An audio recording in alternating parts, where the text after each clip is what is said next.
is the speed of light was measured and determined? It started with Italian physicist Galileo Galilei. He carried out an experiment using two different people with cover lantern, and the result was he believed the speed of light is infinite and could travel instantaneously.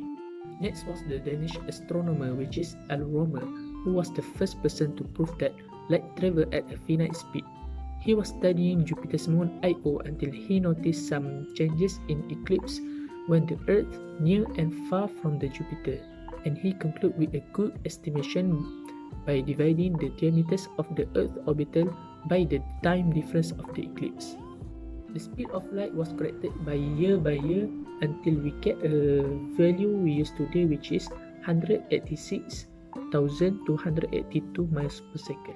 Generally speaking, when the material form of our nature reaches the speed of light, its atomic form of matter no longer exists, not to mention that it can travel through the speed of light. Those so-called travels at speed of light, travels through time and space to the past, are all sci-fi imaginations.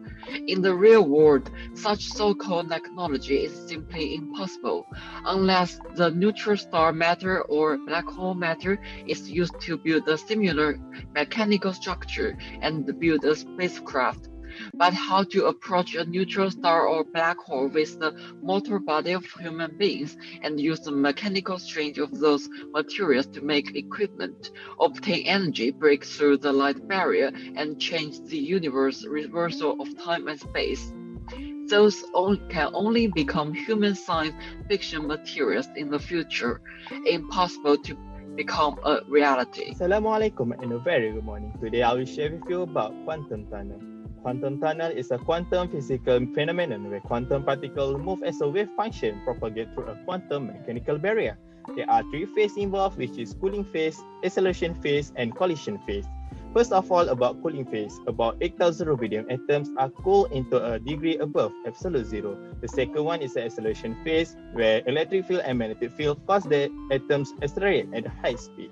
The last one is a collision phase, where most of the atoms are bounced back and only 3% of it are passing through, with a time 0.61 times 10 to the power negative 3 seconds. In conclusion, these events are instantaneous and based on the velocity equation about 2.17 times 10 to the power negative 3 meter per second, which the velocity are more different than speed of light. To increase the efficiency, we need to thicken the barrier, decrease the time, and change the particle with a small radius and the less weight. Alright, so I'm going to talk about the related theories regarding a matter moving at the speed of light. So according to Einstein's theory of special relativity, when an object moves, its mass increases, and for the object to travel at the speed of light, the mass of the object has to be infinity, which would require infinite energy. The reason that light travels at such speeds is that photons, they are massless. Therefore, it is practically impossible for matter to travel at the speed of light as it has mass and requires infinite energy. However, there are theoretically postulated particles called tachyons that can travel faster than light as they have imaginary masses. Till the present, tachyons have never been discovered in any kind of experiments as real particles traveling through vacuum. Nevertheless, tachyon-like objects have been predicted theoretically to exist faster than light, quasi-particles that move through laser-like media. What's more, a tachyon with an electric charge would lose energy as Cherenkov radiation, where electromagnetic radiation is emitted when the charged tachyon passes through a dielectric medium at speeds faster than the phase velocity of light in that medium. Okay guys, today I would like to tell you what will happen if we break the speed of light. So, let's go! Firstly, Albert Einstein claims that we can time travel with his theory of special relativity. Time will be slow if we travel faster than the light of speed, according to the theory of relativity. If we travel in the speed of light or more, we will be faster. Our time will be slow, but the time for the others is still the same. Next, our mass will be heavier if we travel fast. This can be proved with the equation relativity E equal mc squared. If we need more energy to get the speed of light, our mass will be increased.